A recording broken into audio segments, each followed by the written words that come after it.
It's a frat party.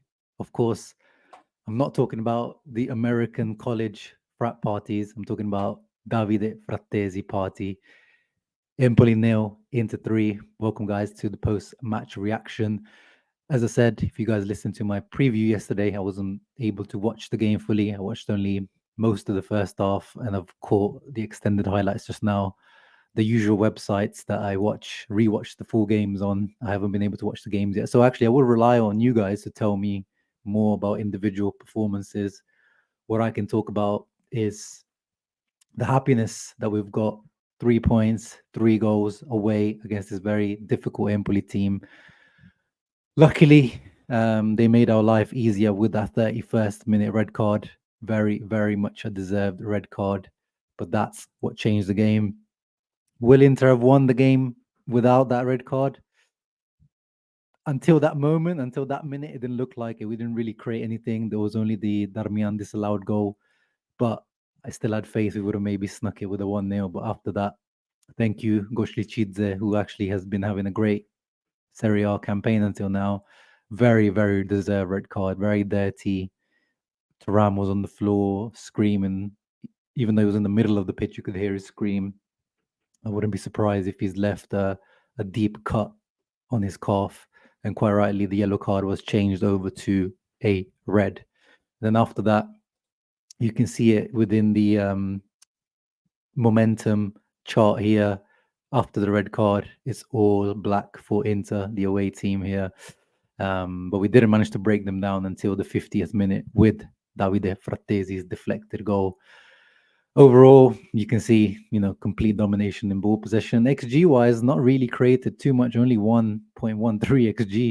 And we scored 3. So at least for once, we can say, guys, we overperformed the XG and, didn't waste too many opportunities. But we'll get into some of the screenshots.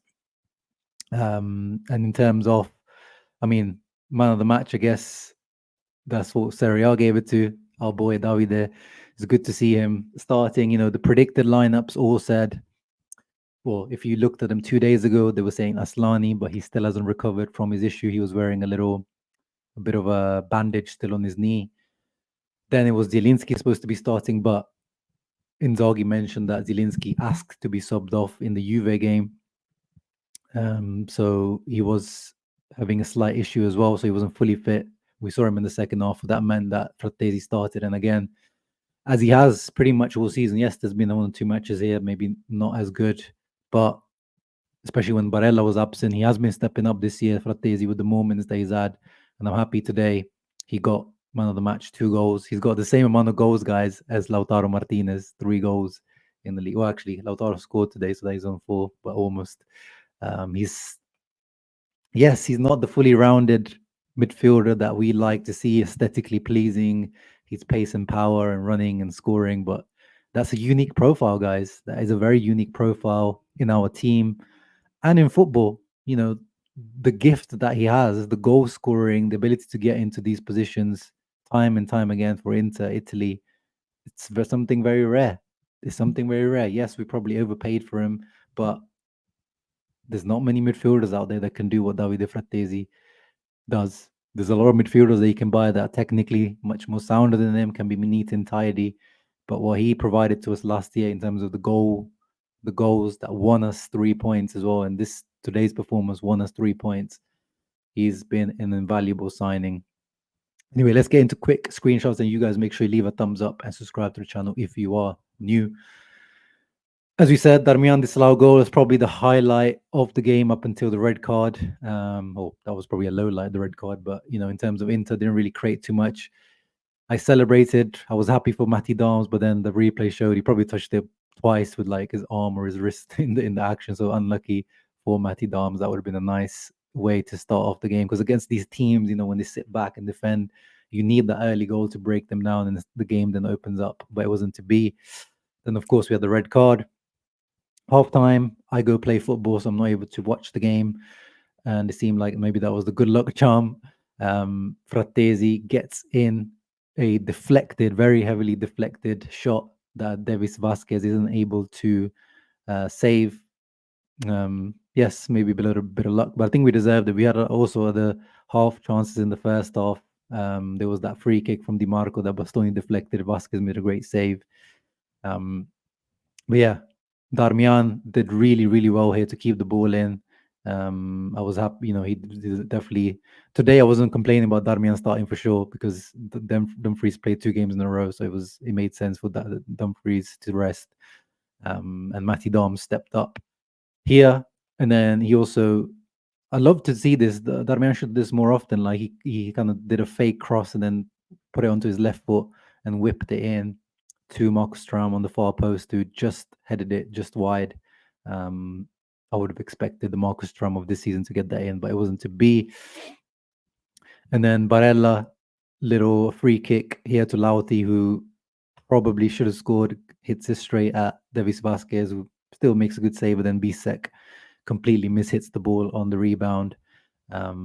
This probably should have been 2-0 for sure. Lauti still not having his goal up until that point. And then Frattesi again, Lauti linking up nicely. Barella first into Lauti, and then Frattesi continuing his run off the ball and beautiful finish into the far post. We know this is his bread and butter. He finishes like a striker when he's in these positions. Fantastic player. This is why Spalletti continues to start him for Italy. And this season he is starting to make a claim to be some form of starter, not just a vice Barella. I still would like to see Frattesi and Barella at the same time. Maybe Barella, when obviously Hakan comes back, left centre mid, so he can cut in on his right, and then Frattesi continues on his right, or the other way around. We haven't really seen if Frattesi also has can add a different dimension, a different angle, can help him add different dimension to his game.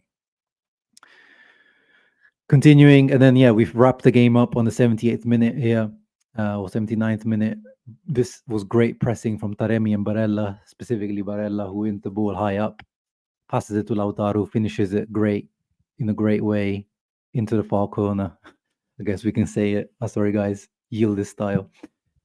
It's very soon since that was 2 goals, so it's fresh in the mind. But I'm happy for Lautaro. He celebrated. You saw it when he celebrated. He beat the ground, and it was almost like angry celebration. Hopefully, that goal helps him. It wasn't really the goals that I always felt like he was missing. It was more the performances. I always say with Lautaro, over the years, it's more the performance I care with Lautaro. He can go 5, 6, 7 games not scoring. I don't really care about that too much. If obviously his partner is scoring, someone needs to be scoring. But it's the performance, the total performance, the touch, the play, the dribbling, the pressing, the assist. Today he got goal and an assist, so not much more I can ask for. But you guys let me know how he played. The first half I was watching, I don't think he was looking too good, to be honest. How was Barella? I quote tweeted someone on Twitter, on X. I think it was Sean who tweeted all these stats because they look amazing, and I just quote tweeted saying, "Oh, I heard he's not supposed to be a regista," but I didn't watch the game properly, guys. So you guys let me know. Was he good at regista? Of course, I'm sure him and Mkhitaryan were swapping positions a lot. That's what Perisnich was telling me. But the stats obviously look good. I'll go back and try to watch the full game. Let's look at Frattesi's passing stats. Okay, 85%. I'll take that with Davide. Not bad. I'm sure at the end they were all stat padding passing numbers with Empoli in 10 men. But 4 touches in the opposition box, 2 shots, 2 goals. That's all you can ask from him. Not so good on the duel winning, but seemed like it was overall decent performance. Mkhitaryan was actually good in that first half I watched. But then you guys let me know how he was in the second half. He seemed the only one that was, battling in midfield properly, winning his duels. Yeah, let's see. Oh yeah, and the big news, of course, is Thomas Palacio exists. He's alive. Inzaghi knows of his existence, and he got a whole 10 minutes, 15 minutes. Let's see his stats. How many touches did he get? 9 minutes played, 14 out of 14 passes. Let's go. 100% passing accuracy. That's a W. 1 out of 1 long ball. No tackles, 1 interception, 2 recoveries. Nice. So he got stuck in, and I saw at the end, like the referee blew the whistle. He made this like lovely run and passed it to Taremi, and then he continued, and the referee blows for the full time. It was a bit, and I saw Arnautovic and a few of the others were complaining. That would have been nice to see if you managed to get like a shot off on goal or maybe assisted for Taremi, but it wasn't to be. And then yeah, Bavard came on, Denzel came on, so everyone stays in good shape. Zielinski also came on, which is good to see. So there's not any serious injury. Taremi gets some minutes, but hopefully Taremi starts against Venezia, the next game against Venezia. We need to start seeing Taremi also getting on the score sheet and starting, and maybe a little bit more rotation in that Venezia game ahead of the Arsenal game. Not too much again, but a little bit if possible, because Hakan should be back.